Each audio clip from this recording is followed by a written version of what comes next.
Welcome to English class. Today we will learn about modifiers.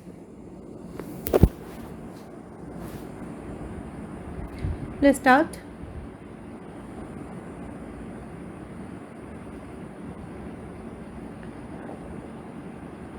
At first, let us try to understand what modifier is.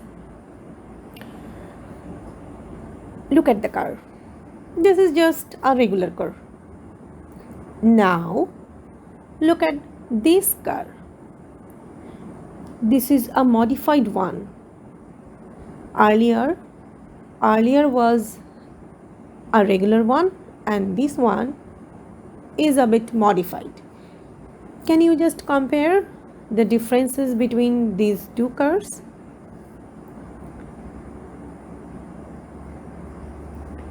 What do you think modify means? To change something. Modify means to change something. And in language, it means a word or group of words that add description to a sentence. স্বাভাবিকভাবে modify বলতে বোঝায় কিছু বদলানো, আর ভাষাগতভাবে যখন একটা বাক্যে কোনো একটা বিষয় সম্পর্কে আরও ডেসক্রিপটিভ কিছু বলা হয়, আরও বর্ণনা দেওয়া হয় যে শব্দ দিয়ে বা শব্দগুচ্ছ দিয়ে, সেটাকে আমরা ল্যাঙ্গুয়েজের ক্ষেত্রে মডিফাই করা বুঝি। নাও let's see about the earlier the cars again. If I tell you Shelly bought a car, যদি আমি তোমাদেরকে বলি যে শেলি একটা গাড়ি কিনেছে, what will you get from my sentence? কি বুঝবে তোমরা? এতটুকুই বুঝবে যে শেলি একটা গাড়ি কিনেছে।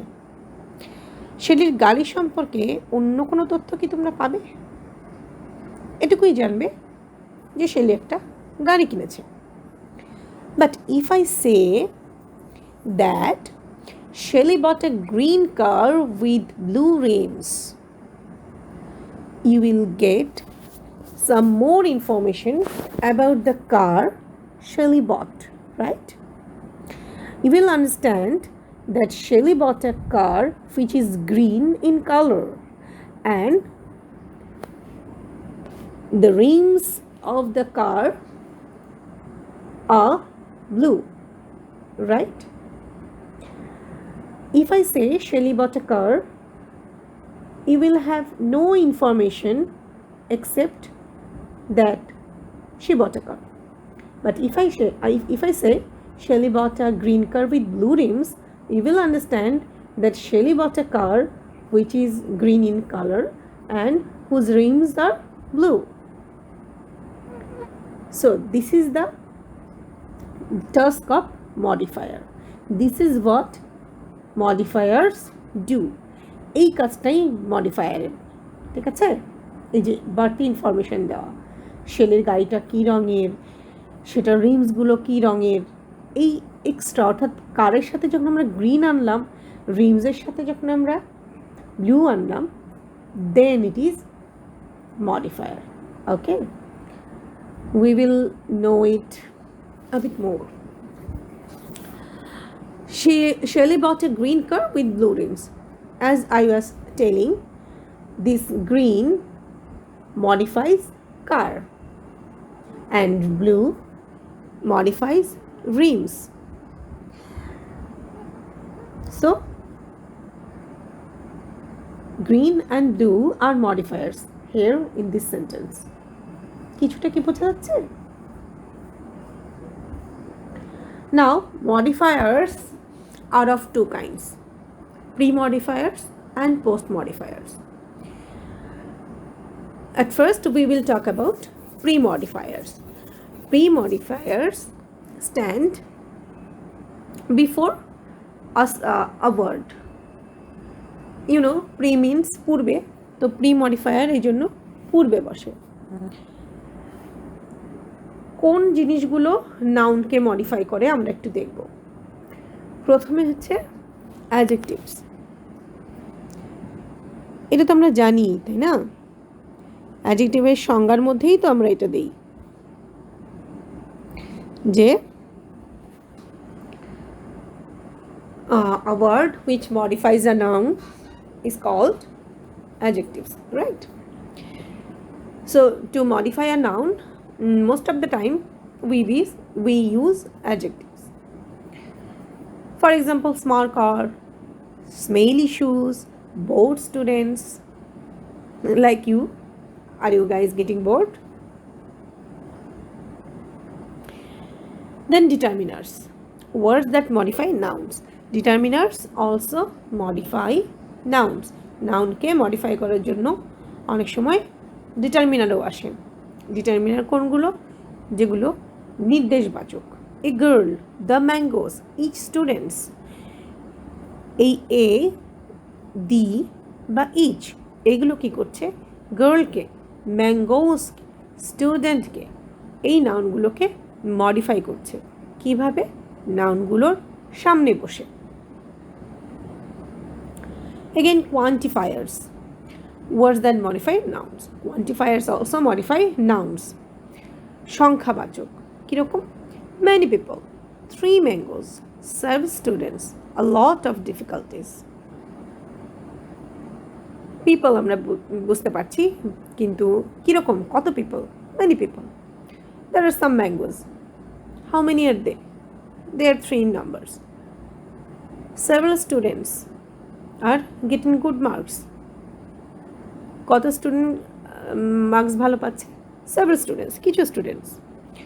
I am facing difficulties, a lot of difficulties, অনেক সমস্যার মধ্যে দিয়ে যাচ্ছি। সো ডিফিকাল্টিজের মাত্রাটা কিছুটা বোঝা যাচ্ছে। Then positive, words that modify nouns. পজিটিভও নাউনকে মডিফাই করে। Suppose your car, our shoes, house students. এখানে কারটা বা শুজ বা স্টুডেন্টসগুলো কার। গাড়িটা কার? তোমার। জুতোগুলো কার? আমার। ছাত্রগুলো কার? তার। So your is modifying car, our is modifying shoes, her is modifying students. So your, which is a possessive and standing before car, so this is a pre-modifier, possessive pre-modifier. We know adjectives modify nouns, but here is the most funny thing, that sometimes noun is also modifying nouns. অনেক সময় নাউনও নাউনকে modify করে। If I ask you school, which part of speech? You will say school is a noun. So here you can see, when we say school bus, then school is modifying the word, the noun bus. So being a noun, school is modifying another noun, bus. In the same way, water bottle, water is a noun and bottle is a noun, but to describe the bottle we can use water bottle. Describe the bus, we can say school bus. Describe a box, we can say tiffin box. So in spite of being a noun, these words like tiffin, school, water, college, these words are modifying another noun. So nouns can modify nouns sometimes. Then multiple words. Sometimes multiple words are modifying a noun. Suppose I give you a sentence that I bought a dash shirt. and you are free to use a modifier to complete the sentence. You can easily write that I bought a red shirt. But if I say that you have to modify the noun with multiple words and you write I bought a red shirt, then you will not get any mark because you have to fill in the blanks with multiple words. Let me explain it in Bangla so that you can understand it better. যদি আমি তোমাদেরকে এরকম একটা sentence দেই যে I bought a dash shirt, খুব সহজে তুমি উত্তর লিখে দিতে পারবা যে I bought a green shirt, red shirt, black shirt, beautiful shirt, whatever you wish. কিন্তু আমি যদি ইনস্ট্রাকশনটা এরকম দেই I bought a dash shirt and ইনস্ট্রাকশনটা এরকম দেই যে premodify the noun with multiple words, এরকম যদি ইনস্ট্রাকশন দিই তখন যদি তুমি লেখো যে I bought a red shirt, I bought a green shirt আর I bought a beautiful shirt, তাহলে কিন্তু তুমি কোনো মার্কস পাবে না। কেন পাবে না? কারণ তুমি তো একটা শব্দ দিয়ে মডিফাই করেছো। মাল্টিপল ওয়ার্ডস মানে তো তোমাকে একাধিক শব্দ দিয়ে মডিফাই করতে হবে, তাহলে কি হলো? ভুল হয়ে গেল। সো মাল্টিপল ওয়ার্ডস দিয়ে যখনই ইনস্ট্রাকশন পাবা তোমাকে একাধিক শব্দ দিতে হবে। যেমন এই এক্সাম্পলগুলোতে আছে, যদি তুমি বলো I bought a red stripe shirt, red and stripe there are two words, that means multiple words, and multiple words are modifying the noun shirt. Easy to go book অর্থাৎ সহজ বই, যে বইটা সহজে বোঝা যাচ্ছে। Easy to go, there are three words, so multiple words. So sometimes to modify a noun we need multiple words. Now we will talk about post modifiers. At first, relative clause. Sometimes to modify a noun or pronoun we are instructed to use a relative clause. To understand relative clause, you have to understand at first relative pronoun. Relative pronouns are those pronouns that look alike interrogative pronoun. Interrogative pronoun মতোই দেখায় কিন্তু interrogative pronoun নয়, কারণ সেটা কোনো interrogative সেন্টেন্সে use হচ্ছে না। এইখানে যে এক্সাম্পলটা দিল সাপোজ হু, তাই না?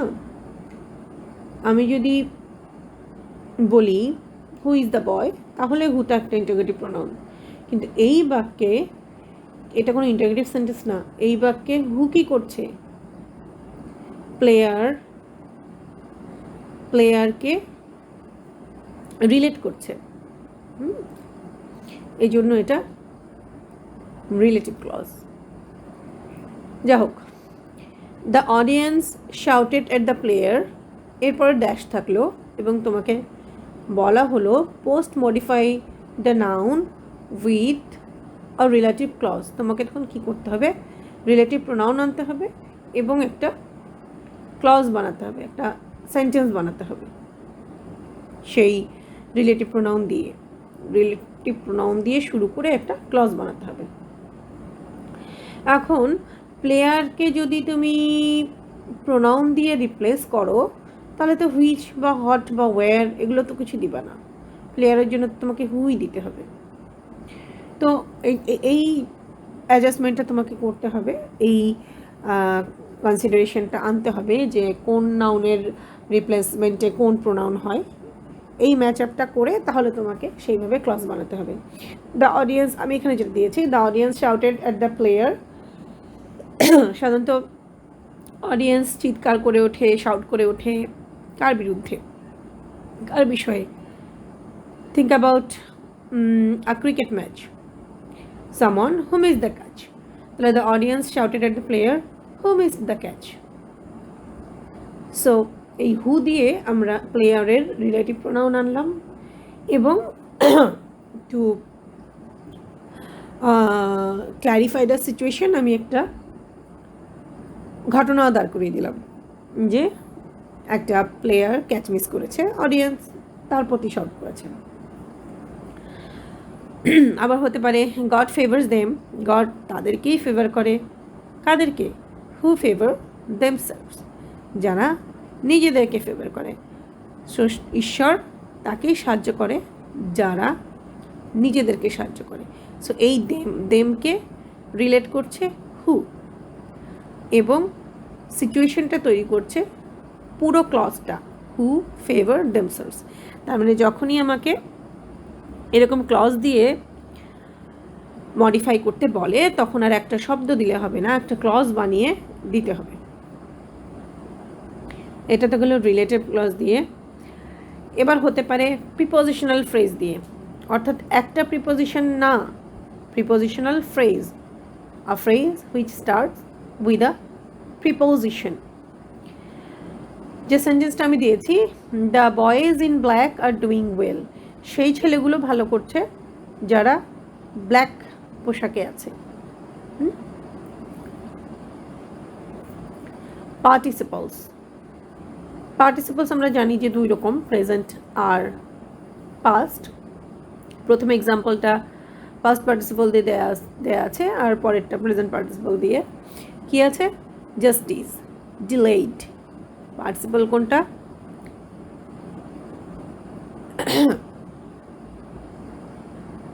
ডিলেইড।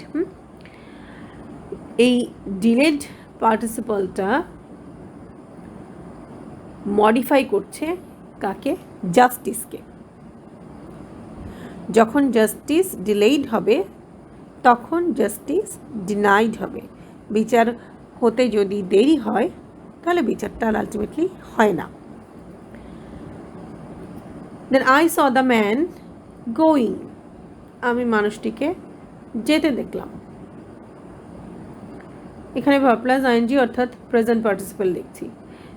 প্রেজেন্ট পার্টিসিপল আর পাস্ট পার্টিসিপলের ব্যবহারের দিক থেকে যে পার্থক্যটা আছে আমরা জানি যে যে কাজটা অলরেডি করা হয়ে গেছে সেটাতে আমরা পাস্ট পার্টিসিপল দিই, আর যে কাজটা চলমান অবস্থায় আমরা অবজার্ভ করি বা দেখি বা করি হোয়াট এভার, সেটা আমরা প্রেজেন্ট পার্টিসিপল দিই। আমি মানুষটা যখন যাচ্ছিল সেই যাওয়াটা আমি দেখছি, এরকম সিচুয়েশনে গোয়িং। আর আমি যদি দেই I saw the man gone, তার মানে কি মানুষটাকে আমি দেখিনি। আর I saw the man going, মানুষটা যখন যাচ্ছিল তখনই আমি তাকে দেখেছি। একটু যে ডিফারেন্সটা আছে ওটা বুঝে এটা করতে হবে। অ্যাডভার্বস, অ্যাডভার্ব কাকে মডিফাই করে? ভার্বকে। কখনো কখনো অ্যাডজেক্টিভ বা অ্যাডভার্বকেও করে, সেটা এখন আমরা আলোচনা করছি না। তোমাকে যখন বলা হবে যে পোস্ট মডিফাই দ্য ভার্ব, তুমি প্রথমেই ধরে নিবা যে আমাকে একটা অ্যাডভার্ব আনতে হবে।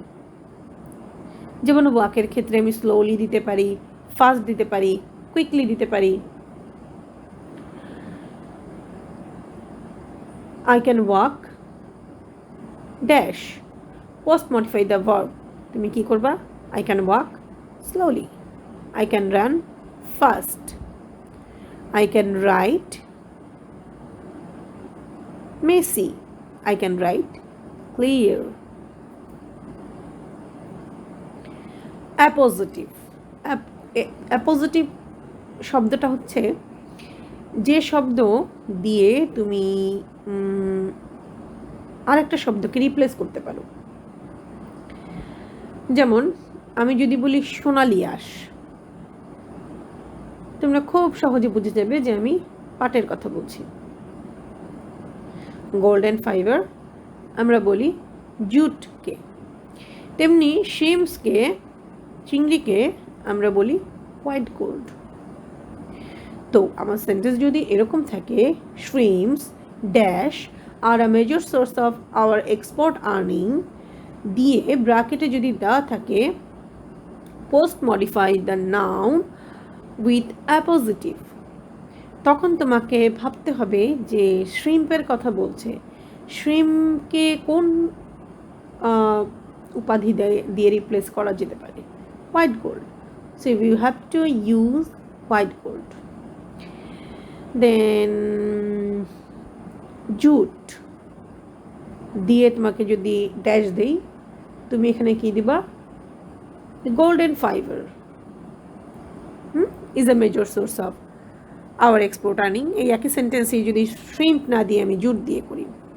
তারপর ধরো এগুলো কিছু না, দেয়া থাকলো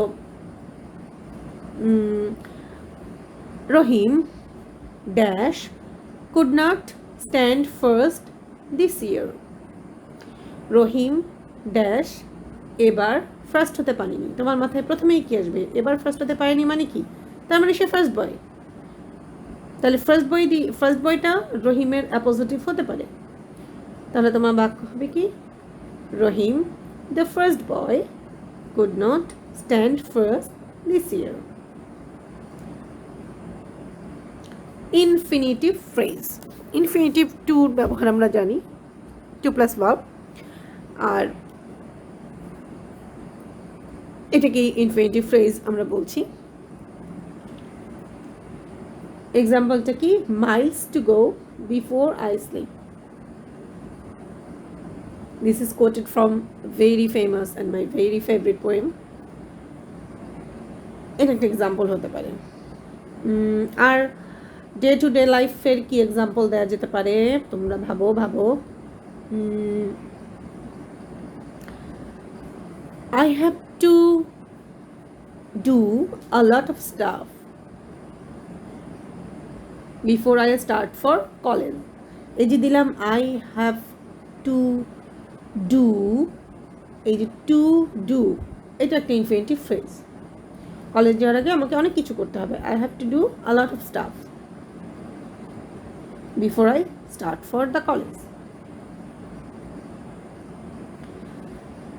এই হলো মোটামুটি মডিফায়ার।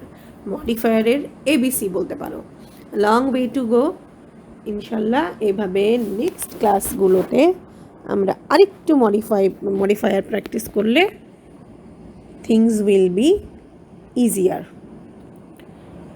ততক্ষণ পর্যন্ত কি করবা? টেক্সট বইতে মডিফায়ারের যে ডিসকাশনটা আছে ওটা একটু পড়বা, রুলসগুলো একটু দেখবা এবং নিজের এবং প্যারেন্টসের খেয়াল রাখবা। Thank you.